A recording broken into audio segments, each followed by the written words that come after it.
આ ધરતી છે ગુજરાતનું અને જગ્યા છે રેલનગર શ્રી ભગવતી પ્રાઇડ રાજકોટ, જ્યાં મળે છે યુરોપિયન સ્ટાઇલમાં લક્ઝરિયસ બંગલો. ચાલો મળીએ આ બંગલા બનાવનાર શ્રી અજયભાઈ વાઢોલિયાને, જે બંગલાની સાથે સમાજ ઘડતરનું પણ સારું એવું કામ કરી રહ્યા છે. નમસ્કાર, આપનું સ્વાગત છે મુકેશભાઈ તેમજ અર્જુનભાઈ. અમારે ત્યાં ભગવતી પ્રાઇડ 42 બંગલોની ગેટપેક સોસાયટી છે અને 80 વારથી 114 વાર સુધીની સાઇઝિંગ છે.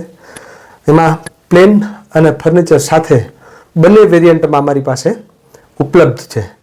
આ છે 80 વાર અને 3 બેડનું સેમ્પલ હાઉસ. તો આવો આપણે વિઝિટ કરીએ અને શરૂઆત કરીએ પહેલા બેડરૂમથી.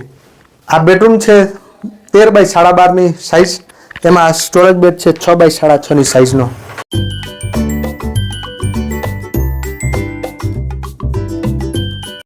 આ બંને તરફ સ્ટોરેજ છે, ઉપર સ્ટોરેજ, અહીંયા સામે પણ સ્ટોરેજ ને બેડ પણ સ્ટોરેજ. આ બેડરૂમનું એટેચ ટોયલેટ બાથરૂમ છે. આ તો કોઈને ખ્યાલ જ નહીં પડે કે આ ઘર છે કે ક્યાં બાથરૂમ છે, ગોતવું પડે મહેમાનને. આ સડન દેખાય નહીં કે આ હિડન બાથરૂમ છે, ક્યાં બાથરૂમ છે એ. જનરલી તમે જોવો તો આ બાથરૂમની આ દિવાલમાં વેન્ટિલેશન હોય તો આખા ઘરમાં બેડ સ્મેલનો પ્રશ્ન રહેતો હોય છે, અને આપણે ઉપર આપી દીધું છે વેન્ટિલેશન. અત્યારે ઘરમાં આ બધી લાઇટ ચાલુ છે. એ બધી લાઇટ બંધ કરી અને આપણે નેચરલ સનલાઇટ ઘરમાં કેટલી આવે છે એ જોશું. તો એક બધી લાઇટ બંધ કરશો પ્લીઝ.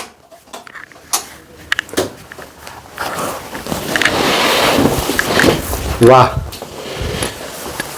આ બારી પણ બંધ છે અને દરવાજો પણ બંધ છે, છતાંય ઘરમાં એટલી નેચરલ લાઇટ છે કે લાઇટ કરવાની જરૂર નથી. આ સેફ્ટી ગ્રીલ છે, અહીંયાથી લોક થઈ ગયું. તમારે બારી ખુલ્લી રાખીને સૂવું હોય તો અહીંયાથી લોક કરીને સૂઈ જાવ એટલે સેફ્ટીની કોઈ ચિંતા ન રહે. સાંજની ચા પીવા માટે અથવા તો સવારની ચા પીવા માટે પણ સામે સામે બે લોકો, વચ્ચે coffee table. Shri Bhagwati pride, Shivalaya Chowk, Rajkot.